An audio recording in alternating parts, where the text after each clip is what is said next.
ഇങ്ങനെ വീട്ടിൽ കിട്ടാൻ മതി. ഇതിനകത്ത് മറ്റ് സപ്പോർട്ടുകളൊന്നും വേണ്ട. അപ്പൊ നമ്മുടെ ചോറിന്റെ വെള്ളം പോയി കറക്റ്റ് അത് അവിടെ ഇരിക്കും. വെള്ളം എല്ലാം ഇട്ട് കൊണ്ടിരിക്കും. അപ്പൊ നമുക്ക് ഈ വെള്ളം എടുത്തങ്ങ് മാറ്റിയാൽ മതി. അപ്പൊ നമുക്ക് ആ സ്ഥലം ക്ലിയർ ആയി ഫ്രീ ആയി. അപ്പൊ നമുക്ക് വേണ്ട, നമുക്ക് വേറെ മറ്റ് സ്ഥലമൊന്നും ഇല്ല ഇത് വെക്കാമെങ്കിൽ നമുക്ക് ഈ ചോറ് നോക്ക് നമുക്ക് ഇവിടെ തന്നെ വെക്കാം. നല്ല വെയിറ്റാ, നല്ല പിടിച്ചു നോക്കും, നല്ല വെയിറ്റാ.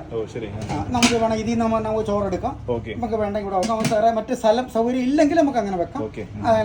ഇതാണ് നമ്മുടെ മധുചേട്ടന്റെ വീട്ടില് അരി ഊറ്റാൻ ഉപയോഗിക്കുന്ന സംവിധാനം. ഈ നമ്മളിപ്പോ ഇതിനകത്ത് ഇപ്പൊ അരിയുണ്ട്, ഇപ്പൊ അടുപ്പത്തുനിന്ന് എടുത്ത് നേരെ ഇതിനകത്തോട്ട് വെച്ച് കഴിഞ്ഞിട്ട് ഇങ്ങനെ ചരിച്ചു കഴിഞ്ഞാല് അതിനകത്തുള്ള കഞ്ഞിവെള്ളം എല്ലാം താണ്ടി ഈ ഒരു പാത്രത്തിലോട്ട് ഇങ്ങനെ വീഴും അല്ലേ? സിമ്പിൾ ആയിട്ട് തന്നെ. അതുമല്ല ഈ കാണുന്ന പാത്രം മാറ്റി കഴിഞ്ഞാൽ കിട്ടും. പിന്നെ നേരെ വെച്ച് കഴിഞ്ഞാൽ നല്ല സ്ട്രോങ് ആണ്. ഇതിൽ തന്നെ വെച്ചിട്ട് നമുക്ക് ചോറും കാര്യങ്ങളും വലിയ കാലം വെക്കാം. ഓക്കെ. അപ്പൊ ഇത് എത്ര വെയിറ്റ്, എത്ര വലിയ വലിപ്പം അനുസരിച്ചിട്ട് ഇതിന്റെ ഇത് കൂട്ടണമെന്നേ ഉള്ളൂ അല്ലേ? നമുക്ക് വീട്ടിൽ അതിന് ആവശ്യമില്ല.